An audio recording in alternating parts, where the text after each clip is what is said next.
June 1912. The garden was green and dotted with soldier-like tulips. Roses clung to the brickwork over the doorway like scale to copper. Milo was tired of cleaning that off for her, but she did it anyway, in places where it was quiet, like the stable-yard, or on the ground in front of the garages. Lord Grantham wanted outdoor electric lights, and also at the house in the village where these people were now living. Milo looked through the plants and fixed on their faces. There was a woman, with a grey coat on, and a lilac hat. Beside her was a tall man, with blonde hair, talking to her brother. Milo inched forward, straining to listen, then heard that they were talking about brickwork and turning over the land in the winter, and Manchester and people they knew. They were here to talk about electrical lighting, weren't they? Why all the other things? Who are they? Milo asked, when they had gone down the path by the house. We are part of the new family, came the voice of the woman. Milo shrunk immediately to Ernest's side. She had asked her brother, not this woman. I'm Mrs. Crawley,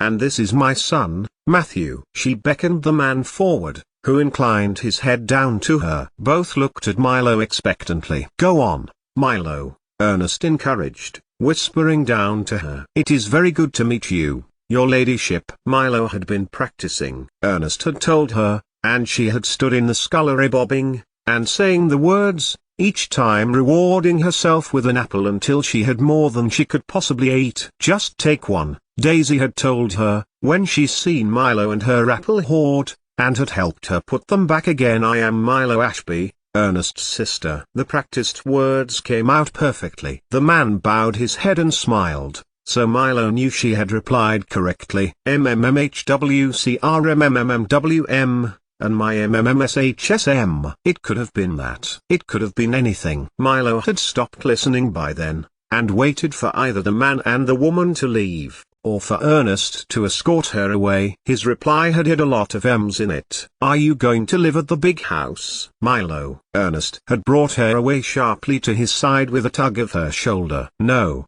she asked me, fair and square, Matthew humoured. I don't stand on ceremony, at least. He looked at the house and gestured to it with a wide, open palm. We are going to live here. Won't you come in for tea? Milo looked at the house. It seemed very small, and not likely to be a place that she would come for tea. She had tea in the servants' hall, when she was allowed tea. Ernest looked up to Matthew, and raised his eyebrows. No, prompted. Milo looked at him for a moment, then back to Matthew Crawley. No, thank you. They had surveyed the grounds after that, and Lady Mary had come to speak to the man and the woman, drawing up on her black horse, and got it to stand just so when they went indoors. Milo had followed them and lingered, then scrambled out of the way when an argument blew up. 88,888,888 that night, when Milo was asleep in the other room in the electricity generator building, Thomas held Ernest's hand. You didn't say you knew them. Thomas's words were defensive. He was at Manchester University when I was there, and, as Thomas traced fingers down his lover's arm, Ernest recounted the story, and of Lady Mary, and Matthew's first interaction with her. Silly fellow, Ernest concluded. He had been told he was sole inheritor of Downton.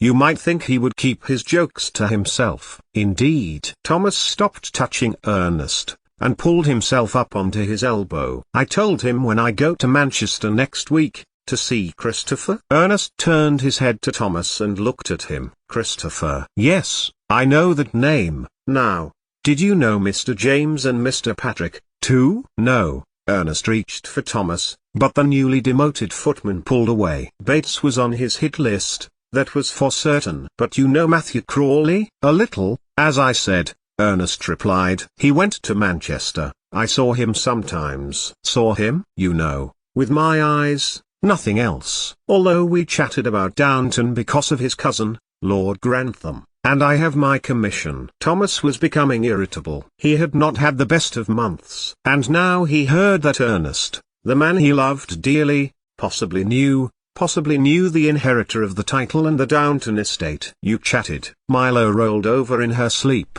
Voices had come to her foremind, and her little bed in the generator building, with the outline of the door at one end, dissolved into view. Not in the same way as you were with Lord Silcombe's valet. Or Lord Crowborough, Ernest was arguing. Milo closed her eyes. Please, stop, she willed. But it didn't. You were away, you showed me the letters. And yet I knew nothing of Matthew Crawley, and he suddenly shows up here. Milo got up, and walked, barefoot to the door. Her hand caught the ladder up to the first stage of the generator. It was quieter up there. Yes, I was away. Milo felt an involuntary choke of tears in her throat as she climbed up. There was a door that opened up to the outside, and another ladder, so that the generator could be attuned now that myriad uses were being found for electricity. She heard Ernest open the door below them into their sleeping room, and throw himself onto the other bed. No call for her. He had not checked that Milo was still asleep. Milo sat on the sill between the inside and outside of the generator. A face looked up, and smiled. He held up 2 spoons, then climbed up himself. Here, Thomas said, passing them over to Milo. Borrow these. But instead, she took his hand and stroked the back of it in the identical way Thomas did to Milo's when he wanted her to feel better. It made her sadness go away, too, as they sat there, in the waning dusk light. Milo was unsettled now. There were 2 bears now. The bear, as was now the white bear. Milo wasn't as put out by him as she was by the new bear who had startled her in the kitchen,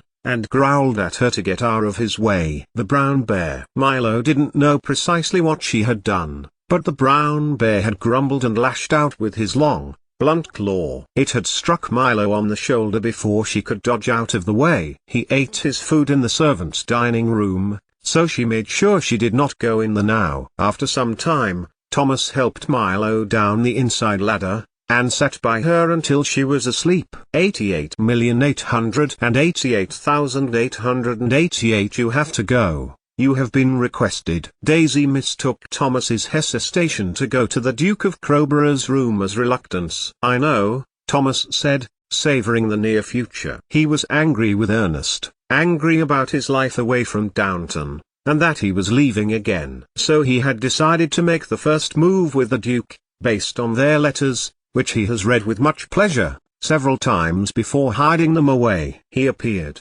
several hours later, having interacted with the Duke, but not in the way Thomas had wanted, or needed, and he found a discreet place half a mile from Downton to relieve his frustration, not just sexual, but his rage at being thwarted of blackmail attempted. So it was a shock, now that dawn was breaking, to see a lone figure sitting on an upturned box at the door to the generator room. Thomas sank down beside Milo, and at length, she offered him her hand, which he took, and they held hands until Ernest came out to find them. That day, he and Ernest found a moment to make up, having sent Milo to the post office to ask if there were any letters for him. Can you get away? Ernest asked, as they lay together, doors locked and barred, sweat from their vigorous satisfaction together. Manchester? Does she gave to come? Thomas asked, knowing the answer was, of course, yes. Milo is the perfect foil. No one suspects a man with a child in tow. I,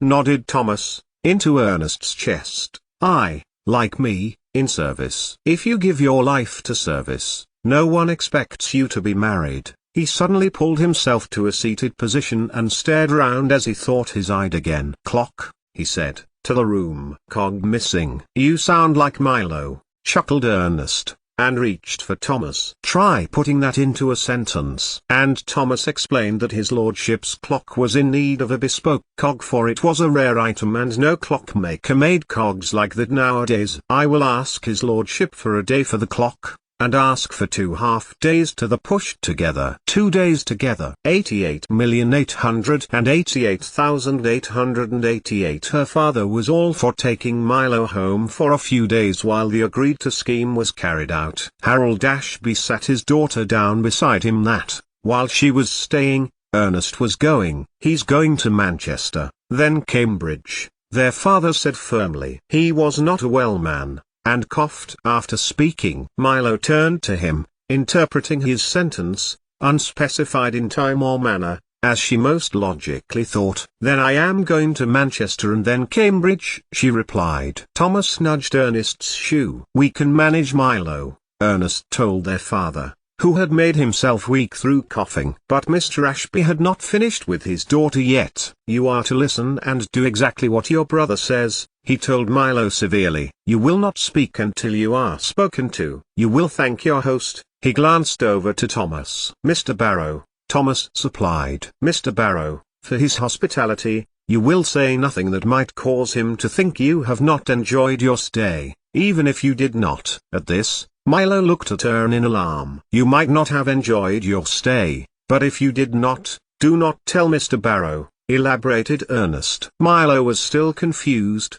for to thank someone for something she didn't like made no sense to her. But the fact remained, "Agree, and she could go with her." "Then I can go?" "Yes," coughed their father. "You can go to Manchester." 88,888,888. So they went to Manchester by train. As Milo counted the ticks of the bogies as the train's wheels went over the sleepers, the one going from Downton to York had more per second. Milo didn't know what that meant, but it meant something. She would find out what, one day, like she would find out answers to a lot of things. And she entered a house which was calm, and ordered and peaceful. Clocks ticked, gears ground, mechanisms organized numbers and movement and time. Milo did not understand everything about clocks, but the house made her extremely happy. So much so, she realized that it was unlikely she would have to worry about not enjoying her stay, and therefore worrying what it was she had to say to their host. Dinner was a simple affair of meat and potatoes and carrots. Milo ate hers thoughtfully as an hour came to all of the clocks, and they celebrated that hour in their own particular fashion. Ernest nudged Thomas and pointed at Milo, who had raised her head and was showing an expression of wonder on her features. "You are lucky I am the clockmaker now," Thomas's brother, Henry, told him, "or he would never have let you in here, being what you are." Henry pushed away his plate, and the housekeeper swooped it away. Henry leaned back in his chair and dabbed his lips with his napkin. "And is he one as well?" "I beg your pardon?" Thomas's voice had grown cold. "He works for his lordship as well. Tomorrow he is travelling to his research department at the university. We shared the train. He has his sister to care for, so I really cannot believe that you could possibly suggest that we might." More arguing. Milo slipped from the table and over to the workbench. The skeleton of a pocket watch lay open to view, like a miniature, mechanical living thing. She moved one of the pieces clockwise just a tiny bit. 8,888,888. And for the two lovers, the 2 days had flown by and they were standing on the platform of Downton station. Stepping out of the car and walking over the courtyard, Ernest, after several long looks at Thomas, and Milo came face to face with the man and the woman from the house. Small house, MMDMMRMMWCM. "Do you remember us?" Mrs. Crawley asked, kindly, bending towards Milo. Several people were around, too, the princesses, sparkling, white, black, holding on to their horses' reins. The old queen, who was being put into one of the cars. And Milo proceeded to prove that she did, indeed, remember them. She looked across to Matthew, and pointed to him. "No pointing," Ernest hissed to her, and Milo moved down her hand, automatically. "You said, and before they get any ideas, I will choose my own wife." "And you said," Milo said to Lady Crawley, "what on earth do you mean?" "And you said," Milo pointed to Matthew again, "they mean well, but clearly going to push one of the daughters at me. They'll have fixed on that when they heard I was a bachelor." "And then you said," she pointed to, no one, for Millsley was not there. "Someone said, Lady Mary Crawley, and you came in and said, 'I hope I'm not interrupting.'" She turned to Lady Mary, on her horse again as she was, making recall in Milo's mind even easier. "And then," Milo continued, talking again to Mrs. Crawley, "I went into the garden and I looked at the roses of Mr. Millsley. Then you came out." She nodded to Mary, "and you got onto your horse, said, 'I think we'll go back by the South Lake,' and your groomsman said, 'Very good, my lady.'" Milo located Matthew again. "And you came out and said, 'Lady Mary, I hope you didn't misunderstand me, I was only joking of course.'" Milo inhaled, and looked up to Mary Crawley once more. "And you said, 'And I agree, The whole thing is a complete joke." After the silence that followed Milo's word-for-word account of Matthew and Mary's first meeting, Ernest turned to his sister. "Me Lucina, go to our room." Milo did not have to be told twice. She hung her head, for she could tell by the fact that no one was speaking she had said or done something wrong. Milo supposed Ernest would tell her later. "I don't think that was very fair," Milo heard someone say, as she set off across the lawn to the building and sat, waiting for her brother. She had liked Manchester, Milo thought. As she waited, she knew it. She had followed Ern so many times, listened, watched so many things at the university, so she could be with him. And Milo had found that if she watched just once, she could remember it. She had added to Ernest's work once, with a sentence or two that he had missed. He had grumbled at her, told her never to touch his things, but Milo was confused. Wasn't he pleased? And today the lady had asked if Milo had remembered them. And she remembered distinctly one of the men standing at the front of one of Ernest's classes telling the men that they could not just say something was true, they had to prove it. So Milo had proved it. Ernest came later on with food for her, and a stern word to remember their father's words that she should only speak when she was spoken to, and only say good things. Milo could not fathom where she was wrong. Ern had gone to bed and she had affected to, but she had lain awake for the longest time, her mind working in the difficulty. Sleep had come, and then the dawn, and Ernest was still asleep. Milo got up and sat by the generator building's door, the great mechanism humming contentedly. Across the grass strode a figure. It was Thomas, and he sat down by her,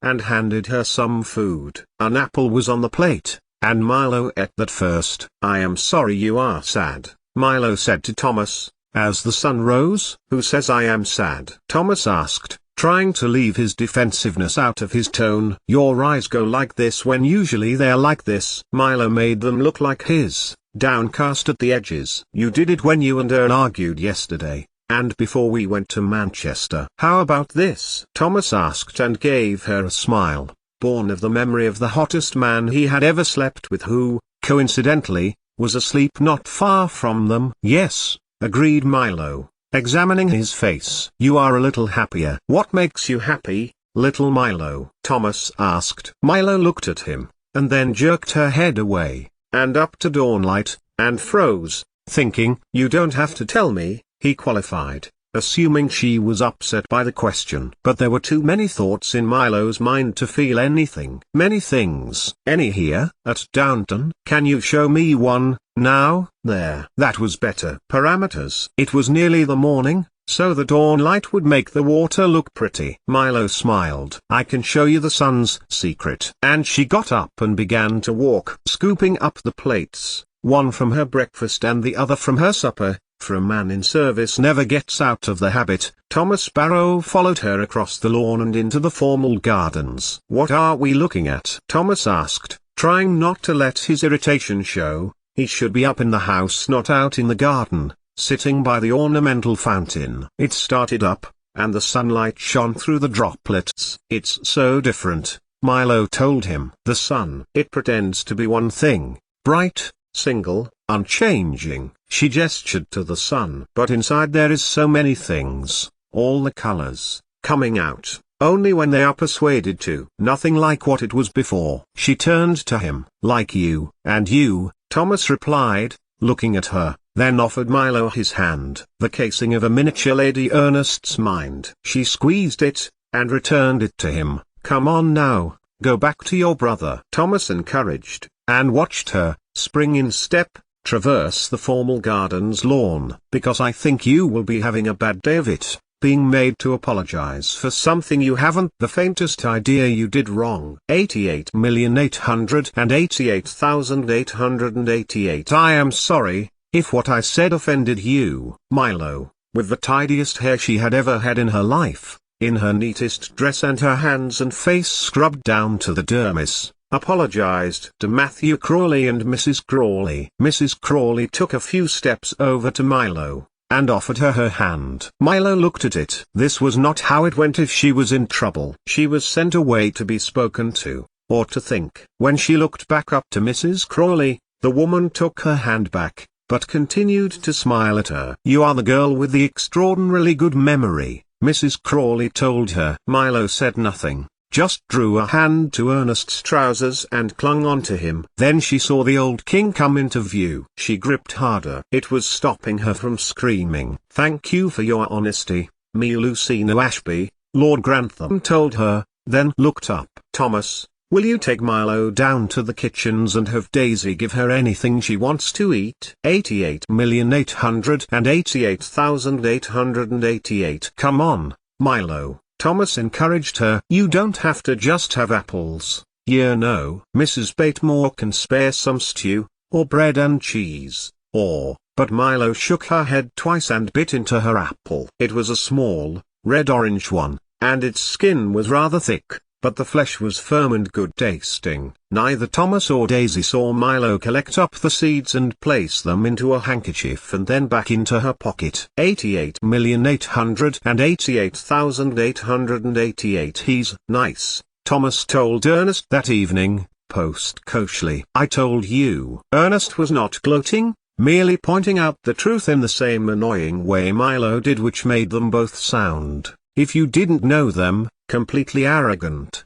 "Do you know she can memorize anything she hears, or sees?" Thomas told Ernest, nuzzling his neck. "I heard her reciting the cog settings at my brother's workshop. She had seen them once, and I tested her again, just now, word perfect." "I suppose," mused Ernest, "I just thought that's what all children could do." "No, Ernest," Thomas breathed, as his lover began to wind him up. "No child I ever knew is anything like Milo." He lowered his voice. "We need to be careful what we say around her." He dipped his head. "Put her talent to use, or it will crush her to be told off for her gift." And Thomas thought, if she has to hang around her big brother, she could be put to some use.